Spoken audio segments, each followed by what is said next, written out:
የቀደሙት የሀገራችን ሴቶች ፍቅራቸውንም ሆነ ጥላቻቸውን የሚገልጹት እንደ ዘመናችን ሴቶች አማርኛውን ከእንግሊዝኛ፣ ኦሮምኛውን ከአረብኛ አሰባጥረው የአራዳ ቋንቋ በሚሉት አደናጋሪ ቃላት ሳይሆን ሌናን በሚኮረኩር ሰምና ወርቅ ነበር። በዚህ አይነት ተሰጥኦ ከሚጠቀሱ ሴቶች አንዷ ወይዘሮ ወቴዘር ፈንታ ናቸው። ወቴዘር ፈንታ ከአዴት ከተማ በግምት 5 ኪሎ ሜትር ርቀት ላይ በምትገኘውና ዛሬ ወቴዘር ኪዳነ ምሕረት በመባል በስማቸው በምትጠራው ቦታ ተወልደው በመሳፍንቱ የአገዛዝ ዘመናቸው እስከ አፄ ቴዎድሮስ ዘመነ መንግስት ፍጻሜ ድረስ የነበሩ ሴት ናቸው። ወቴዘር ፈንታ በተፈጥሯቸው መሃን ሲሆኑ አብዛኛው እድሜያቸውን በግልሙትና ወይም በሴተኛ አዳሪነት እንደገፉ ይነገራል። መሳፍንቱ አገዛዝ ደጃዝማች ጎሹ ዳሞትን፣ ደጃዝማች በሩ ጎጃምን በሚያስተዳድሩበት ዘመን የአካባቢውን ሕዝብ ሰላም በመንሳት ከብቱን በመዝረፍ ነፍስ በመግደል የታወቀ ስሙ ተሰማ ጎለም የሚባል ሽፍታ በይልማና ዴንሳ ውስጥ ይኖር ነበር። ይህን የታወቀ ሽፍታ እነ ደጃዝማች ጎሹ በስልጣን ቀለበታቸው ውስጥ ያስገቡ ባለመቻላቸው በማባበልና በማባባት ያለፈውን ወንጀል ሁሉ ምረንልሃል፣ ከባለ ደም ጋር ታርቀህ ግባ የሚል የምህረት አዋጅ ስለሰጡት ቴሁኝ ማርያም በሚባል ቀበሌ ይኖር ነበር። ይህ ሽፍታ በጫካ ሳለ የፈጽመው የነበረውን የዘርፊያና የግድያ ወንጀል ቢተውም እንኳን ከሱ ዝቅ ብለው በሚገኙ ሌቦች አማካኝነት እያሰረቀ ከብት ማረዱን አላቆመም። ወይዘሮ ወቴዘር አስጠምደውም ሆነ አቀናጅተው የሚተዳደሩበት አንድ በሬ ነበራቸው። አንድ ቀን ይህ በሬ ጠፋና በአካባቢው ቢፈለግ ሊገኝ አልቻለም። ማንም ይስረቀው ማን የተሰማ ጎለምን ደጅ ሳይረግጥ ስለማያልፍ ወቴዘር ፈንታ ወደ ግለሰቡ ቤት ይገሰግሳሉ። እንደደረሱም ወቴዘር ፈንታ መጥታለች የሚል ዜና ከቤተሰቡ ይነገረዋል። ለተሰማ ጎለም እንዲገቡ ይፈቀድላቸዋል። ጥሩ አቀባበልም ተደርጎላቸው ጮማው ሲቆረጠላቸው ጠላው ሲቀዳላቸው ያድራሉ። በበነጋታው ጠዋት ይነሱና ጌታው በሬውን ላመጡት ሰዎች የሾህ እንቅፋቱን 5 ብር ልክፈልህና እባክህ በሬ መልስልኝ፣ ሌላ መተዳደሪያ እኮ የለኝም ሲሉ ጥያቄ ያቀርባሉ። ከጮማው በልተሽ ከስቡ አብርተሽ እንዴት በሬ መልሱልኝ ታያለሽ? ሊሆን የማይችል ነገር ነውና አርፈሽ ወደ ቤት ሂጂ ሲል ቁጣ የተሞላበት ማስጠንቀቂያ ይሰጣቸዋል። በዚህ የተነሳ ወቴዘር ፈንታ ወደ ደጃዝማች ጎሹ ችሎት ወደ ደንበጫ ሄደው ጌታዬ እግዚአብሔር ያሳየው ክርስቶስ ያመልክቶ በጉልበቱ የምተዳደርበት አንድ በሬ ነበረኝ፣ ተሰማ ጎለም አርዶ በላብኝ፣ ሌላ መጦሪያ የለኝም ብለው ብሶታቸውን ያመለክታሉ። አርዶ ለመበላቱ ነቃሽ አለሽ? ደጃዝማች ጎሹ ይጠይቃሉ። ምን ነቃሽ ያስፈልገኛል? ከገዛ ቤቱ ሂጅ የበሬን ስጋ ሲያበላኝ አድሮ እባክህ በሬ መልስልኝ ብዬ ብለው ከጮባው በልተሻል፣ ከስቡ አብርተሻል፣ ልትጠይቅኝ አይገባም ብሎ አይደል አንጓጦ የሰደደኝ? በይ የቀላጤውንና የእግር ጫማውን ክፈይና በጭቃ ሹሙ ተገዶ ይመጣልሻል። ደጃዝማች መመሪያ ይሰጣሉ። ተሰማ ጎለም ተገዶ ከቀረበ በኋላ ነገሩ በዳኝነት መልክ ሳይሆን በድርድር መልክ ይያዝና እንደ አስታራቂ ሽማግሌ አንቺ ውጪ አንተ ግባ እያሉ ሲያሰለቿቸው ጊዜ ወቴዘር ተበሳጭተው ጌታዬ በሬ መሰረቁን ካመነ ታስሮ ከብቱ ታግቶ ይከፈለኝ እንጂ ለምን እጉላላለሁ ይላሉ። ተሰማ ጎለምን በስንት ማባበል እንዳስገባ ነው ታውቂያለሽ?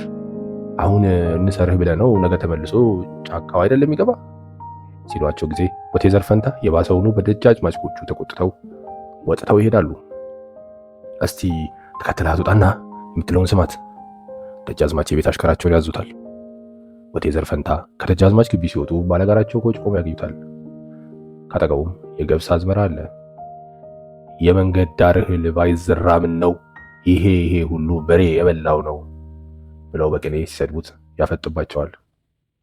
ጅቦ ሸማ ለብሶ ጅቦ ካባ ለብሶ ካልጋው ጥግ ጉባለ፣ ጅቦ ሸማ ለብሶ ጅቦ ካባ ለብሶ ካልጋው ጥግ ጉባለ፣ ከጫካው ቢያገኘኝ ይበላይ ነበረ። አሁንም በቅኔያቸው ይሰድቡታል።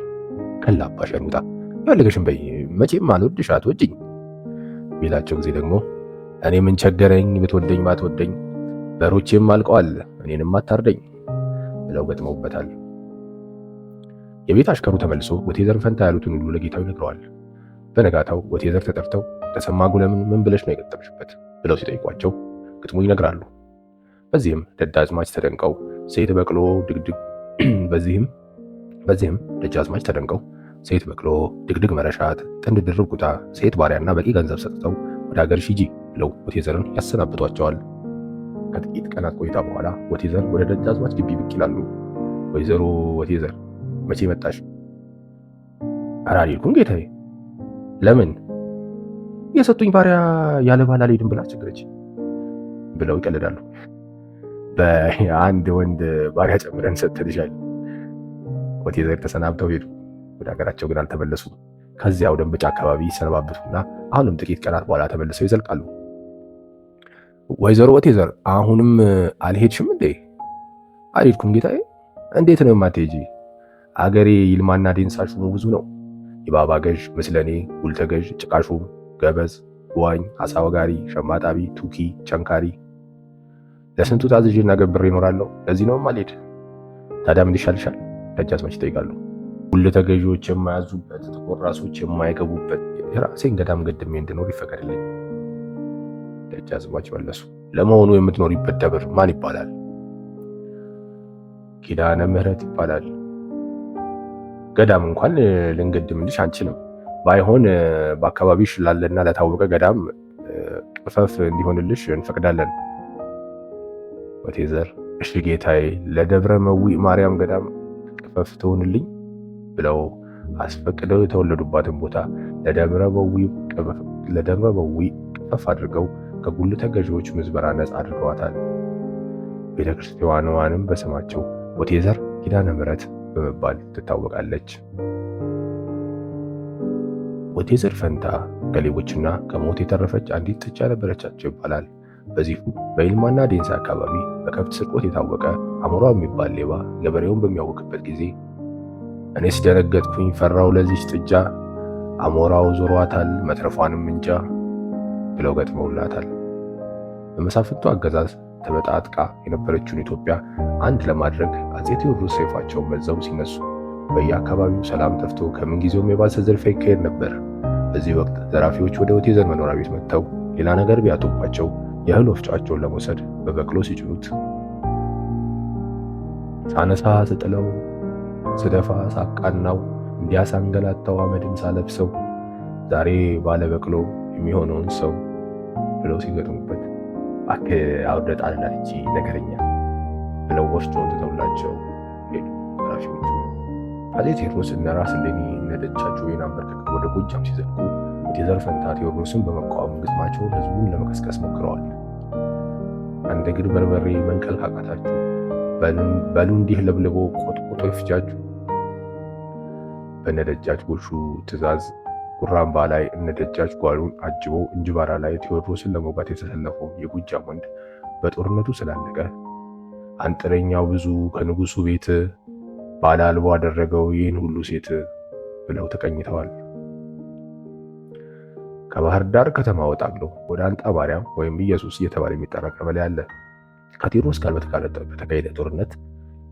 በተካሄደ ጦርነት ላለቁት ሰዎች በዚህ ቦታ ላይ ለቅሶ ሲደረግ እሪ ብዬ ብጮህ ሴቱ ብቻ ወጣ፣ ኧረ ምነው ይሆን አገሬ ወንዳጣ ብለው ሙሾ ስላወረዱ ከዚያን ጊዜ ጀምሮ የአካባቢው መጣሪያ ወንዳጣ ተባለ ይባላል። እንጅባራ ላይ ከተካሄደው ጦርነት በኋላ ቴዎድሮስ ከጎጃም ወደ በጌ ምድር ሲሻገሩ ሰራዊታቸው ከፍተኛ ዘርፊያ አካሂደዋል። ወቴዘር ፈንታም የቴዎድሮስ ብርቱ ተቃዋሚ በመሆናቸው አንድ እግር በርበሬ መንቀላቀቷችሁ በሉ እንዲህ ለብልቦ ቆጥቁጦ ይፍጃችሁ በሚለው ግጥሚያቸው ተደግፎ በማስረጃ ስለቀረበ የቴዎድሮስ ምርኮኛ ሆነው ወደ ደብረ ታቦር ተወስደዋል። ከዚያም ግዞተኛ ሆነው ብዙ መንገላታት ደርሶባቸዋል። የወቴዘርን መንገላታት የተመለከተ አንድ የቴዎድሮስ ስራዬ ቤት ድንጋይ ተሸክመሽ ከጫማቸው ስር ወድቀሽ የማሪ ብትያቸው ጃኖ ይቅር ይሉሻል ብሎ ምክር ቢያካፈላቸው ድጓው ጽወ ድጓው ጽላቱ ዳዊቱ መጽሐፍቱ ሁሉ ሳይጠፋ ካገሬ ብንጠቀም ብዬ በድንጋይ ተምሬ ሲሉ ተገጥመዋል። ወቴዘር ፈንታ የቴዎድሮስ ግዞተኛ እንደሆኑ አልቀሩ። ሲያድር ሲውል የእኚህ ሴት የግጥም ችሎታ ያነጋገር ለዛና ምክራቸው የቴዎድሮስን ልብ እያራራ ሲመጣ ሀገርን አንድ የማድረግ የቴዎድሮስ ዓላማ ለወቴዘር ግልጽ እየሆነላቸው መምጣቱ ባለሟል ሆኑ። በየወሩም አንድ ማድጋ እህል ድርጎ ወይም ቀለብ ለወቴዘር ተፈቀደላቸው። በታሪክ እንደሚታወቀው በሀገራችን በመንግስት ድርጎ የሚተዳደር የመከላከያ ሰራዊት መሰረቱ የተጣለ በአፄ ቴዎድሮስ ዘመነ መንግስት እንደሆነ ይነገራል። በዚህም መሰረት ለ5 ወታደር 1 ማድጋ እህል ወይም 6 ላዳን በየወሩ እንዲሰጠ አፄ ቴዎድሮስ ስርዓት ሰርተው ነበር። ከፍ ብሎ እንደተገለጸው ወቴዘር ፈንታ 1 ማድጋ እህል በየወሩ ሲያገኙ ለ5 ወታደር 1 ማድጋ እህል ብቻ በመፈቀዱ ቅናት ያደረበት አንድ ወታደር ክራሩን አንስቶ ለ5 ወታደር 1 ማድጋ ወቴዘር ፈንታም 1 ማድጋ አይቸግርም ወይ አገር ቢናጋ ብሎ ሲያንጎራጉር ወቴዘር ሰሙና ክራሩን ከወታደሩ ተቀብለው አይናጋ እንጂ አገር ቢናጋ እጅህ የሚያዝ ከርጎ ማድጋ አንተ የምትገኝ አገር ሲረጋ ጀግናው ይመጣል በረጅም ሰንጋ 5 ገድሎ 5 ሊወጋ ብሎ አንጎራጎሩና ጨምር ብለው በወኔ ቢያፈጡበት በቃኝ አጉራ ጠናኝ አለ ይባላል። ወቴዘር ፈንታ ቴዎድሮስን እስከ ሕይወታቸው ፍጻሜ ድረስ አልተለዩአቸው።